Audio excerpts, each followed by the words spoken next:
नमस्कार दोस्तों, स्वागत है आपका आज की नई क्लास में। और मैंने कम्युनिटी पोस्ट में पूछा था कि सहसंबंध की जो अतिरिक्त विधियां हैं उसमें आप क्या पहले पढ़ना चाहते हैं। तो मुझे सबसे ज़्यादा वोटिंग द्विश्रेणिक सहसंबंध की आई है। तो चलिए शुरू करते हैं। क्या है बायसीरियल कोरिलेशन?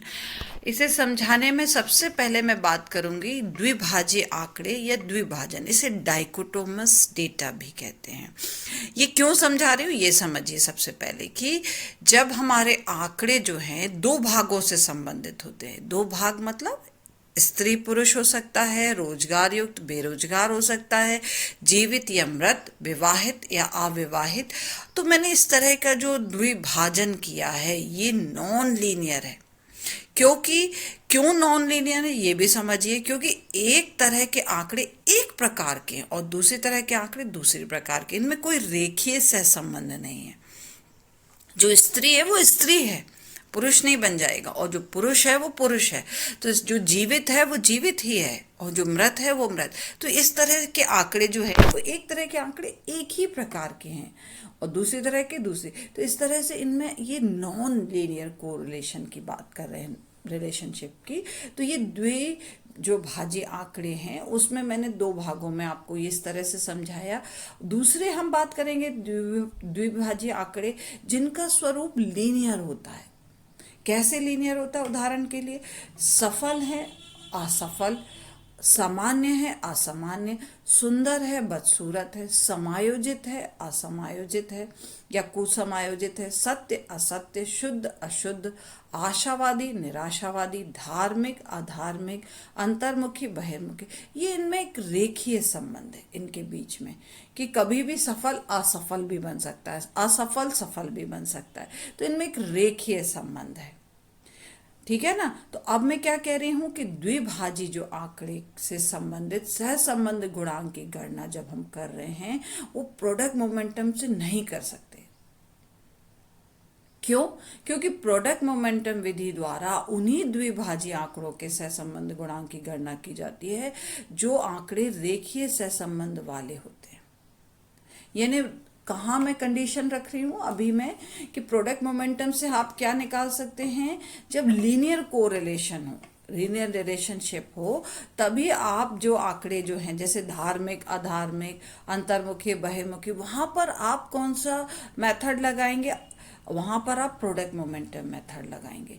मगर जब आपके आंकड़े जो हैं वो अरेखीय संबंध वाले होते हैं तो इस तरह के सहसंबंध की गणना आप नहीं कर सकते। आपको अब दूसरी मेथड्स चाहिए, है ना? थोड़ा सा इसी में समझा देती हूँ फिर से कि आपको आंकड़े समझना पड़ेगा, डेटा को समझना पड़ेगा, उसके आधार पर आप कौन सी सहसंबंध की विधि की गणना करेंगे। आपने देखा होगा कि रैंक डिफरेंस मेथड भी आपने इसमें पढ़ते अपन कि कोरिलेशन में, तो वो कब लगाते हैं? मैं थोड़ा अभी बायसीरियल कोरिलेशन को समझाने से पहले जो और भी मेथड्स हैं उनकी कंडीशंस, क्योंकि आपको अब समझ में आएगा कि मैं बायसीरियल पे क्यों पहुंच रही हूँ।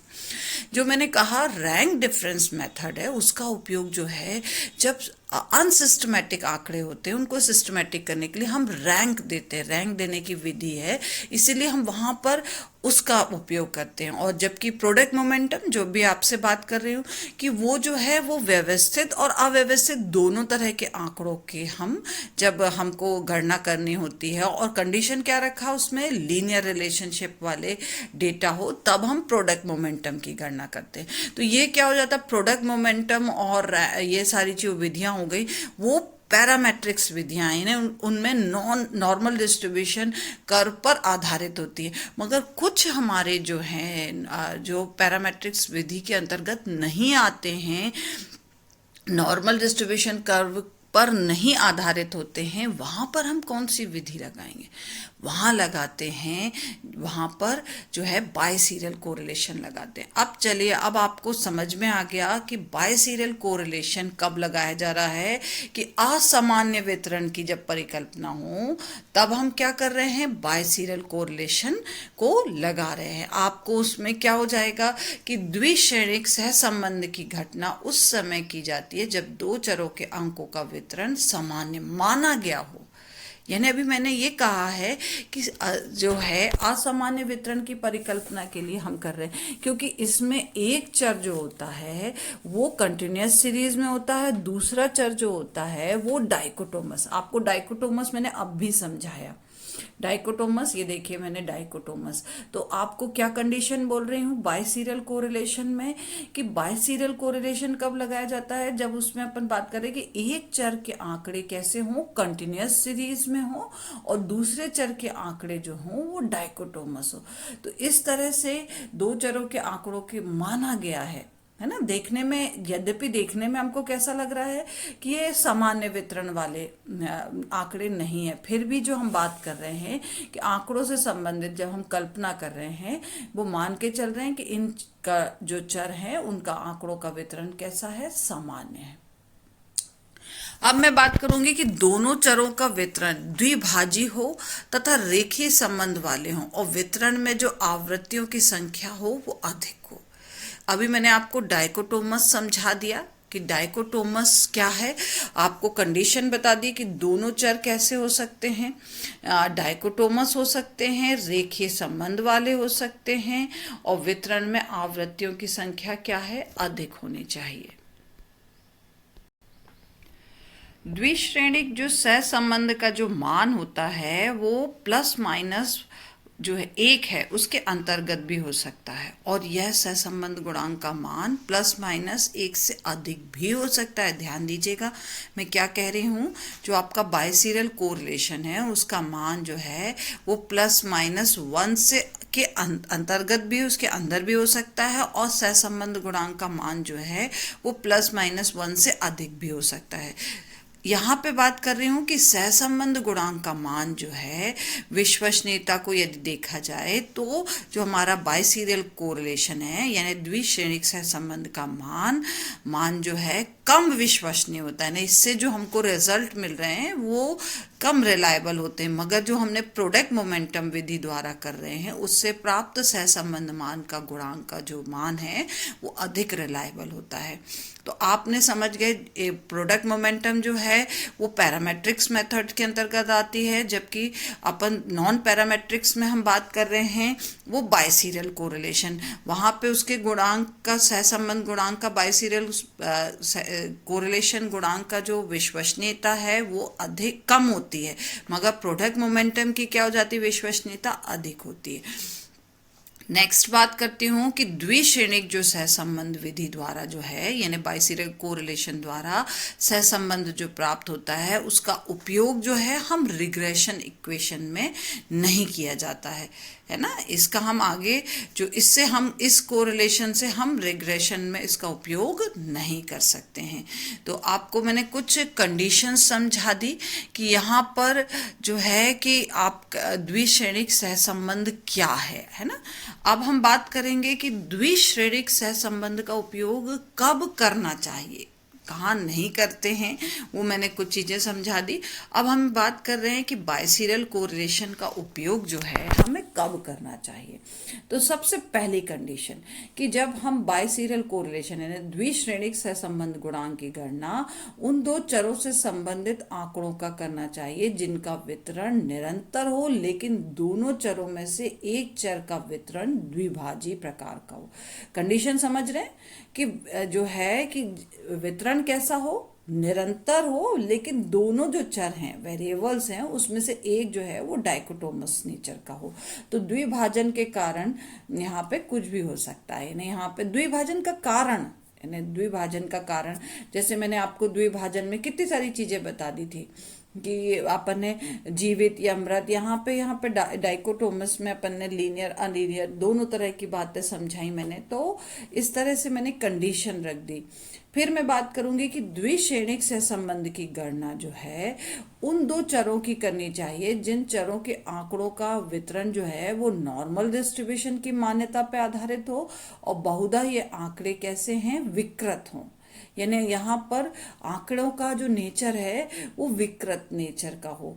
फिर मैं बात करूंगी कि द्विश्रेणिक सहसंबंध की जो गणना है उन द्विभाजी आंकड़ों के लिए की जाती है जिसमें कैटेगरीज की संख्या कम होती है, यानी आप उनमें और मल्टीपल कैटेगरीज नहीं बना सकते हो। उनमें कैटेगरीज की संख्या क्या है, कम हो, श्रेणियों की संख्या। और इसी तरह से बात करें कि द्विश्रेणिक सहसंबंध की गणना तब करनी चाहिए जब ऑब्जर्व जो एन है, प्रेक्षित संख्या जो है, उसका आकार बड़ा हो, है ना। जो आपने डेटा इकट्ठा कर रहे हैं उसमें अपन बात कर रहे हैं ऑब्जर्व जो संख्या इकट्ठी कर रहे हैं, तभी हम ये द्विश्रेणिक सहसंबंध की गणना हमें करना चाहिए। द्विश्रेणिक सहसंबंध की गणना जो है उन द्विभाजी आंकड़ों की भी की जाती है जिसमें अपूर्णता पाई जाती है। ध्यान रखिएगा, जो एक तरह से इनकम्प्लीट है, इन आंकड़ों की के लिए कल्पना रहती है कि यह आंकड़ों का मध्यमान से समान दूरी पर नहीं है। जब अपना मीन जो है वो डिस्टर्ब आता है, नहीं एक समान दूरी पे नहीं आता है, या आंकड़े जो है हमारे अपूर्ण है, उस कंडीशन में भी हम क्या करते हैं, द्विभाजी जो आपका बाइसेरियल कोरिलेशन है, द्विश्रेणिक सहसंबंध की गणना करते हैं। अब और भी इसमें कंडीशंस है कि द्विश्रेणिक सहसंबंध का उपयोग और कब कब करना चाहिए, कि द्विश्रेणिक सहसंबंध की गणना उन आंकड़ों के लिए की जाती है जो प्रतिचयन की कमी के कारण होते हैं, और जो हमारा परीक्षण के जो मानकीकृत ना होने के कारण होते हैं, जो आपके सैम्पलिंग मेथड के कमी के कारण हो रहे हैं, या जो हमारे स्टैंडर्डाइज टेस्ट के कारण हो रहे हैं, या हमने डेटा कलेक्ट करने में कुछ ना कुछ मिस्टेक करी जिसके कारण क्या हो रहा है, ये विकृत हो रहे हैं, है ना, नॉर्मल डिस्ट्रीब्यूशन के अंतर्गत नहीं आ रहे हैं। तो यहाँ ध्यान रखना आवश्यक हो जाता है कि घटना से संबंधित आंकड़े भले ही विकृत हों, यानी हमने जो डेटा कलेक्ट किया है वो एकदम सही ना हो, विकृत हो, लेकिन यह जो आंकड़े हैं उन चरणों से संबंधित हैं जिनके संबंध में मान्यता होती है। इन शहरों के आंकड़ों का सामान्य वितरण वाले होते हैं। नहीं, यहाँ पे बात कर रही हूँ इन चरों का है, शहरों का नहीं है। इन चरों के आंकड़े सामान्य वितरण वाले होते हैं, मान रहे हैं हम, तो बाय डिफॉल्ट लिखा है, आप समझ जाएंगे जो मैं बात समझा रही हूँ, कि मान के चल रहे हैं कि इसके संबंध में मान्यता होती कि इन चरों के आंकड़े सामान्य वितरण वाले होते हैं। अब द्विश्रेणिक सहसंबंध जिन आंकड़ों का निकाला जा रहा है उन आंकड़ों का वितरण कैसा होना चाहिए, रेखीय होना चाहिए। और द्विश्रेणिक सहसंबंध की गणना तभी उपयुक्त रहती है जब दोनों चरों के आंकड़े अपने अपने मध्यमानों के दोनों ओर वितरित हों, यानी एक समान ना होकर के दोनों ओर वितरित हों। इस तरह से हम द्विश्रेणिक सहसंबंध की गणना कब करनी चाहिए, ये कंडीशन समझ लीजिएगा, तभी आप बायसीरियल कोरिलेशन लगाए ना। अब मैं बात करूंगी, आपको मैंने कंडीशन समझा दी, सारी चीजें समझा दी, गणना किस सूत्र के आधार पे करते हैं। तो बायसीरियल कोरिलेशन का जो सूत्र है उसे कहते हैं, आर के साथ इसे डिनोट करते हैं, RBIS, यानी बायसीरियल के लिए उसमें कहा जाता है, शॉर्ट फॉर्म में लिखा रहता है, is equal to MP minus MQ upon sigma 1 into PQ upon Y। अब यहाँ पे मैं थोड़ा सा समझा देती हूँ कि ये क्या है। जो RBIS यानी बायसीरियल के लिए कह रहे हैं कि द्विश्रेणिक सहसंबंध गुणांक, बायसीरियल कोरिलेशन कोफिशिएंट, इसे कहा जाता है। MP जो है उच्च श्रेणी वाले समूह का मध्यमान, mean of the group showing superior characteristics, यहाँ पर कि उच्च श्रेणी वाले जो समूह उनका मध्यमान क्या है, और MQ जो है वो निम्न श्रेणी वाले समूह का मध्यमान, यानी mean of the group showing lower characteristics. यहाँ पे ध्यान देने वाली बात यह है कि MP की जो गणना में अधिक संख्या यानी n वाला समूह लिया जाता है, जबकि PQ की गणना में कम संख्या वाला समूह लिया जाता है। ये बात ध्यान रखिएगा कि कब हम MP की जो गणना कर रहे हैं, M और स्मॉल p, उसकी जब गणना कर रहे हैं तो अधिक संख्या वाला जो समूह है, अधिक संख्या वाला उसमें की जाती है, क्योंकि हमें उच्चतर वाले निकालना, जबकि MQ जो है, M और स्मॉल q जो है, उसकी गणना हम कम संख्या वाला समूह के करते हैं। अब हम बात करते हैं सिग्मा 1। सिग्मा 1 का मतलब हो जाता है कि संपूर्ण प्रतिदर्श का प्रमाणिक विचलन क्या है, standard deviation of the total sample, उसकी गणना की जाती है। आप जो स्मॉल p है उसका मतलब उच्च श्रेणी वाले समूह का जो है समानुपात क्या है, proportion of the cases in the higher group, है ना, क्या प्रपोर्शन है वो निकालेंगे। और स्मॉल क्यू जो है वो निम्न श्रेणी वाले समूह का समानुपात, proportion of the cases in the lower group.